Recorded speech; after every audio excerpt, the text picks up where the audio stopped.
Hello students, जैसा कि आप सभी को पता है कि बिल ऑफ एक्सचेंज हम लास्ट वीडियो में कर रहे थे, तो उसमें मैंने आपको साथ डिस्कस की थी इसकी डेफिनेशन, बिल ऑफ एक्सचेंज किसे कहते हैं और इसमें कितनी पार्टियां होती हैं। इसी को मैं कंटिन्यू करते हुए उसी को ही essential condition of a bill of exchange, जो इसकी डेफिनेशन का ही पार्ट है, उसी को मैं आपके साथ डिस्कस करने जा रही हूँ।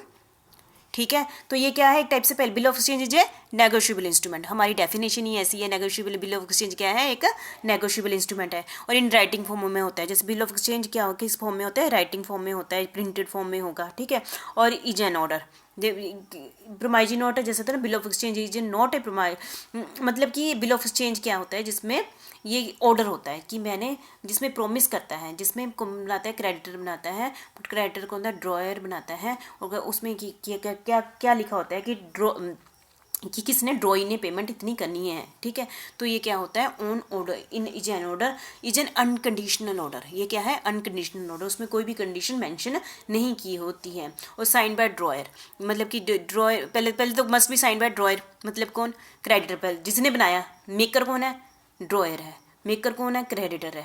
वो सबसे पहले वो खुद साइन करेगा। ठीक है, फिर दूसरे साइन किसके होंगे, मस्ट बी एक्सेप्टेड बाय ड्रॉई, ड्रॉई के साइन होंगे। ड्रॉई कौन है, डाटा जिसने पेमेंट करनी है, वो अपने जैसे ही साइन करेगा वो एक्सेप्टेंस की डेट बन जाएगी। ठीक है, क्योंकि एक्सेप्टेंस की डेट आपको पता चलेगी। ठीक है, टू पे सर्टेन सम, मतलब कि उसमें मेंशन किया होगा कि किसने, ड्रॉई ने ड्रॉयर को इतने पैसे देने हैं। टू पे मनी ओनली, हमेशा ये बिल ऑफ एक्सचेंज किसके लिए बनाया जाता है, मनी के लिए बनाया जाता है, और किसी भी चीज़ के लिए बिल ऑफ एक्सचेंज नहीं बनाया जाता है। पेबल टू ऑर्डर और बीरर, मतलब ऑर्डर होने पर जैसे जो ड्यू डेट है उस दिन जिस पर्सन का नाम लिखा उसको पेमेंट की जाएगी, या बीरर मतलब जिसके हाथ में वो बिल होगा उसको पेमेंट की जाएगी। और इसमें कितनी पार्टियां होती हैं, टू पे ओनली ना। पेबल टू ऑर्डर और बीरर हो गया। Party of a bill of exchange आपको पता ही है, तीन पार्टियां होती हैं। ड्रॉयर मतलब जो बिल बनाता है, कौन बिल बनाता है, क्रेडिटर बनाता है। ड्रॉई को, और ड्रॉयर मतलब जिसने पैसे लेने होते हैं। ड्रॉई कौन होता है, जिसने वो दूसरी बार ये साइन ड्रॉई करता है, इसने पेमेंट क्या करनी होती है, देनी होती है। पेई कौन होता है, जिसने पैसे लेने होते हैं। देखो, ड्रॉयर और पेई सेम पर्सन हो सकते हैं। ठीक है, इसमें इंडोर्समेंट मतलब कोई भी पर्सन आगे, जैसे होता है ना किसी और पर्सन को दे दो, पेई तो कोई भी हो सकता है। ठीक है, इसको मैं बाद में डिटेल में बताती हूँ। Bill of exchange payable on demand, जिसमें बिल ऑफ एक्सचेंज कब पेमेंट की जाती है, जब उन डिमांड की जाती है, जब मैं लेकर जाऊँगा। कौन, क्रेडिटर जाता है ना, डेटर की बस पेमेंट कर दो।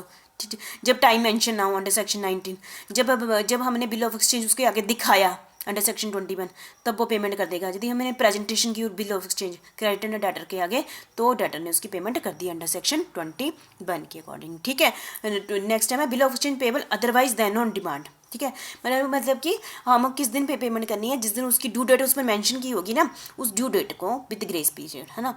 Maturity of bill of exchange, maturity of bill of exchange आपको पता ही है, जो डेट एक्सेप्टेंस होगी ना, जिस दिन ड्रॉई ने एक्सेप्टेंस का हाँ कर दी, उसके बीच में उसके 3 महीने लगा दिए। 3 महीने तो मैं ऐसे एग्जांपल ले रही हूँ, जो भी मेंशन किया होगा कि 3 महीने के बाद पेमेंट करनी है या 4 महीने के बाद पेमेंट करनी है, उसका टाइम पीरियड लिखा, और साथ में 3 महीने डे ऑफ ग्रेस कितने होते हैं, 3 दिन होते हैं, उस पर मेंशन किया, और दोनों क्या हो गए, उसकी पेमेंट होगी। ठीक है, तो आपको ने अभी तक हमने 2 टॉपिक कर लिए, promissory note under section 4, bill of exchange under section 5।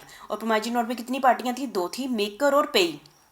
ठीक है, मेकर जिसने पेमेंट करनी होती है और पेई जिसने लेनी होती है। इसमें 3 पार्टियां थी, ड्रॉयर, ड्रॉई एंड पेई। इसमें बनाता कौन है, जिसने पेमेंट लेनी होती है, उससे उल्टा है। और ड्रॉई जिसने एक्सेप्टेंस देता है, और पेई जो रिसीव करता है। ठीक है, एक्सेप्टेंस प्रोमाइजी नोट में तो एक ही बंदा साइन करता है, उसमें एक्सेप्टेंस की जरूरत नहीं होती, लेकिन इसमें एक्सेप्टेंस की जरूरत होती है। ठीक है, अनकंडीशनल है दोनों ही, है ना। प्रोमाइजी नोट में एक ही के ही साइन होते हैं, किसके, मेकर के। इसमें दोनों के होंगे, पहले मेकर के भी होंगे, फिर ड्रॉई के भी होंगे, है ना। तो ये आपको पता ही है। लाइबिलिटी, चलो आपने ये कर लिया। ठीक है, तो आपने इसको अच्छे से कर लेना, बिल ऑफ एक्सचेंज को भी, प्रोमाइजी नोट को भी। दोनों ही बहुत ही ईजी टॉपिक थे, अभी तक आपने समझ लिया होगा। ठीक है, थैंक यू वेरी मच।